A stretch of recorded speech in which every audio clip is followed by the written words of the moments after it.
ถ่ายเฮือนใหม่แถวเฮือนใหม่ตะกี้เป็นป่าแบบนี้ล่ะ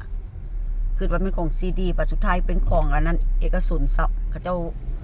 ตอนน้องมาซื้อเฮือนใหม่ๆบ่ได้เป็นจังซี่เด้อแถวมีแต่ป่าแต่ดงแบบนี้เลยแหละมันก็เฮ็ดทิศเดียวเหลือมากหยังวะอันบ่เป็นทิศเดียวซำใดตอนเขาเจ้าจิตตัดหั่นเขาเจ้ายังบ่เฮ็ดหยังเห็นคือเขาเจ้าปักบ้านเฮาไปการแม่นบ่แม่นละเนาะแบบเฮาออกไปแต่เช้าตะกี้น่ะเนาะพ่อเนาะออกไปแต่ 11 โมงกลับเข้ามาหมดเลยป่าตัวนั้นนี่มองนี่ตะกี้เป็นป่าตะกี้เป็นป่าเหมือนได้นี่น่ะบ่ได้มันเป็นอันนี้ได้นี่เป็นป่าเบิดนี่แถวนี้ป่าเบิดได้นี่แถวนั้นคือกันนั้นเนาะตอนเฮามาซื้อเป็นทุ่งนาเนาะพ่อเนาะแถวนั้นน่ะเป็นหมู่บ้านนี้บ้านนี้เป็นมองเล่นได้นี่มองภาคได้นี่เนาะอันนี้เขาเจ้าเจนหยังนี่เพื่อนเนาะมันได้ฟังเสาน่ะสิเป็นหมู่บ้านสิเป็นหมู่บ้านอีกหมู่บ้านนึงตะกี้เป็นป่าได้นี่แถวนี้นะบ่ได้เป็นจังซี่เด้อบ้านน้องนะนี่หนทางก็ดีแล้วเด้นี่อันนี้โรงเรียนแท้มันอยู่ตะโดนตัวนี้แต่ว่าโรงเรียนมีแต่ป่าฝากเบื้องเป็นป่าเอามื้อนี้มีสกูได้เนาะ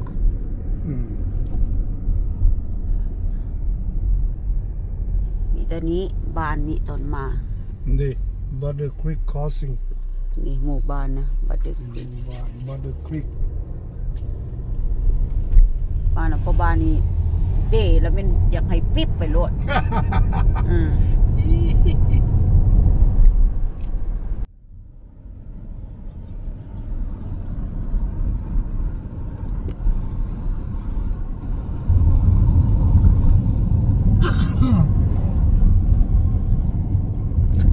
อันนี้ก็เป็นหมู่บ้านมาตะกี้อยู่แล้วตัวต่อไปนี่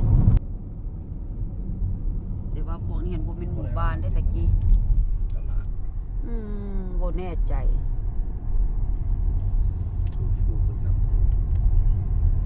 คือจิบ่อันนั้นดอกว่าเอาอย่างดอกมื้ออื่นค่อยว่ากันนี่คือเป็นป่าเนี่ยตะกี้เป็นป่าตะกี้นี่เป็นอันแล่นของคนอื่นกับบ่เป็นป่าเพาะเป็นเฮือนเป็นฟาร์มหั่นนะอันนี้เขาเจ้ามองเฮือนหลังนั้นก็บ่ดุดนะย่านขายนี่อันนั้นขายเบิดละตะกี้มันเป็นสวนป่าอีหยังก็บ่เป็นป่าเป็นสวนนะเพาะได้เงินแล้วโอเนอร์นะขายเจ้าของดินนะเนาะพ่อเนาะคนมาอยู่นะจองกันเต็มแล้วแม่ตาเนี่ยแม่ตัวนี้นี่บึดเดียวได้เนี่ยตัวนี้นะพ่อเนาะเต็มยังบ่ตัวนี้บึดเดียวแม่เป็นหมู่บ้านล่ะป้าเพาะเป็นเฮือนแนวอะไรอยู่แปลกติเย้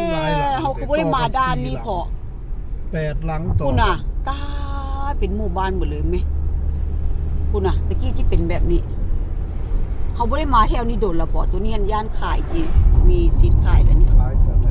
นี่ตัวนี้ยังเป็นอันนั้นอยู่เป็นป่าเลยจังได๋ก็ได้ขายแล้วส่วนพวกแกปลูกตะกี้เป็นจังซั่นล่ะดินตอนนี้นั่นอันนี้แค่สิได้เป็นหมู่บ้านแหละแล้วพี่น้องๆก็ขายเนาะบ่เนาะอันนี้นะแม่นี่คอกมาตะกี้เป็นมานี่มาบ่มีละตะกี้มีเด้นี่อยู่พูนมานะอยู่ในเฮือนเป็นบ่ที่บ่นะว่าพูนนะเดี๋ยวนี้เป็นในเมืองแล้วอันนี้ก็บ่โดนนี่เปาะนี่เขามาซื้อเอาเบิดได้ต่อกันเลย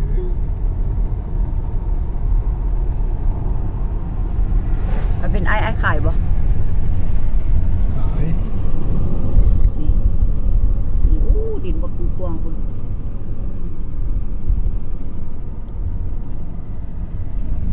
หมู่บ้านสิเป็นหมู่บ้านหมดแล้วล่ะแถวนี้เนาะพ่อเนาะ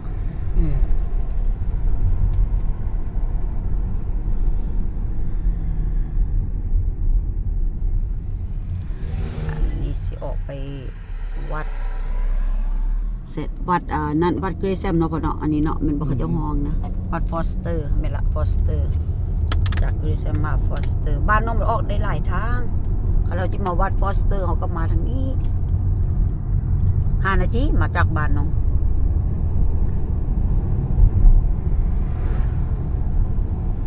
ผู้ใดมาบ้านน้องหัน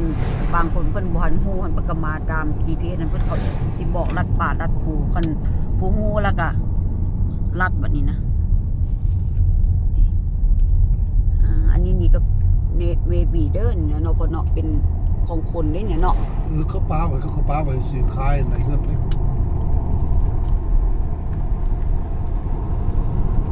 ขนาดก็ขายแล้วขนาดมีป้าแจกเก็บยัง โอ้ก็บ่มีขายไปรถเนาะพ่อเนาะ ปล่อยเขาเหตุเรื่องเหตุสร้างเป็น แม่นความเอาไว้ก็ เสียภาษีแต่ละปีที่ไม่ซื้อ อันนี้ก็เมบีเด้อพอเด้อเอาปักอันนั้นเราได้ปักหลักซัมติงแล้วได้นะพอนี่หลักสีเหลืองๆนี่เป็นตะยานได้นี่นะ เบิ่งบ่ทัน ปักไว้ก็เป็นฟาร์มเบิ่งให้มันบัดนี้มันบุบอันนั้นละเด้มันบ่ได้เป็นแล้วคันคนย้ายมาอยู่ฝั่งนี่สินะมันก็บ่แม่นนั่นสิเบิ่งธรรมชาติละเด้เนาะพอเนาะ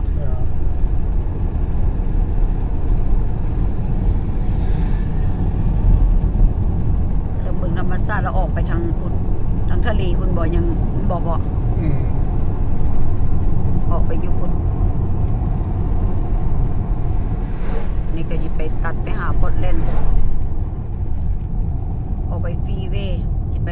วอชิงตัน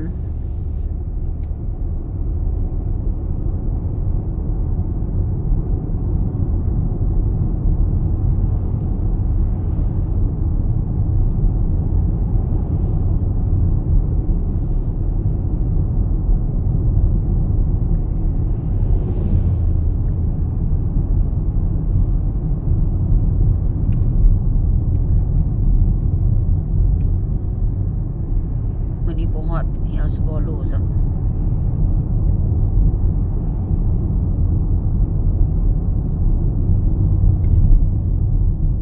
เอาน้ำมัน 389 เล็กกะลาวอ่ะ แล้วก็ ตัวนั้นดี ตัวนั้น4 ดอนดีโซ4 ดอน27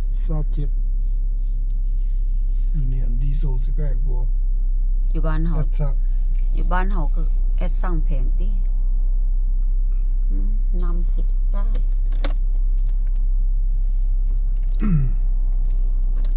ฝานเอาบ่ไม่พอ อะไร น้ำ ต่อเลย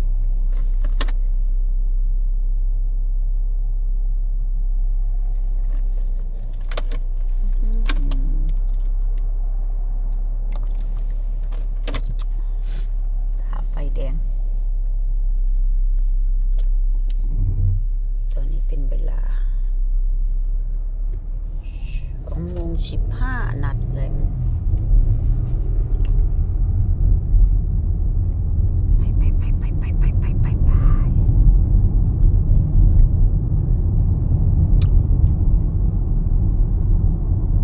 อันนี้ป่าตัวนี้กับป่าสงวนเกินเนาะฟอสเตอร์ตัวนี้เนาะพ่อเนาะ ทิศโฟเซลอยู่ในขัง ปกติอีหลีว่ะ ก็ซุกใส่หยัดก็มาเอา โอ้มันก็จะเป็นเหือนคนที่เพาะสินะ ปลาเจ๊กมันจังหน่อยหน่อยนึงมันเสียดยากหน่อยนึงเพราะว่ามันข่อยนี่ เพราะว่าเป็นของอันนั้นของเอกชนอีก ขึ้นว่า ตาย โฟเซลอยู่นี่ โอ้ดีป่ะ นี่ โอ้ย แลนด์โฟเซล ป้าโอ้เป็นของอันนั้นจะบอกคำมันแท้ดาวจริงๆเลยละปะนี่ กลางนี่เสียบ่ได้เพราะว่ามีห้องเลย เ เป็นหมู่บ้านเพิ่นนั่น แต่ว่ามันก็ พ จิ ว ต ก ยาก มาเฮ็ดนี่มันขึ้นยากหน่อยนึงเพราะมันมีข่อยต้องได้ใส่เงินเอ็กซ์ตร้าแล้วมันได้บ่ซื้อมันได้ ก็จิขายยากอยู่เลย สิขายยาก ต้องได้ขายราคาถึงเนาะพ่อเนาะ อือ มันเป็นแลนด์สไลด์อีกเด้บอกอันตรายบ่ได้ตายตกเขาน้องจะไปอยู่ใส่สินะปันนี้นะสิ จัก ต้ ลู น กเขา สัก จักกวงจักกระต่ายนะ สิต้น ใครเอาดี ขายบ่ดีนี่นะเฮือนหลังนี้นะใหญ่เฮาบ่ได้เฮ็ดอีหยังแต่อีต้นเอาบ่เนาะ คนเขาก็บอกอยากเห็นมันอยู่เงียบๆแล้วไว้มีเท่าไหร่ก็เห็นไป แต่ว่าหลังใหญ่ได้เฮือนหลังนั้นพร้อมแล้วก็อยู่ป่าอีกได้พอแล้วก็บ่ให้คนอื่นเห็นเฮือนนะทำให้น้องจิทางออกจากน้อยนึงเฮามีเฮือนงามเนาะพ่อเนาะ นี่ก็เป็นหมู่บ้านอยู่พอร์ตแลนด์นี่มีเงินคนลาวอยู่นี่ได้เนาะมีอยู่ได้เนาะเฮาบ่ฮู้ซื่อเนาะ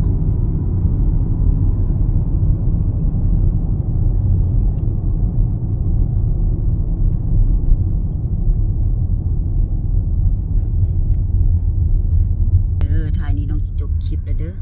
มันอาจจะสั่นเนี่ยโอเคเอาไว้เจอกันคลิปหน้าเนาะขอบใจหลายๆเด้อขอบใจนำแฟนFC YouTube ขอบใจกดไลค์กดแชร์ให้น้องเด้อโอเคบาย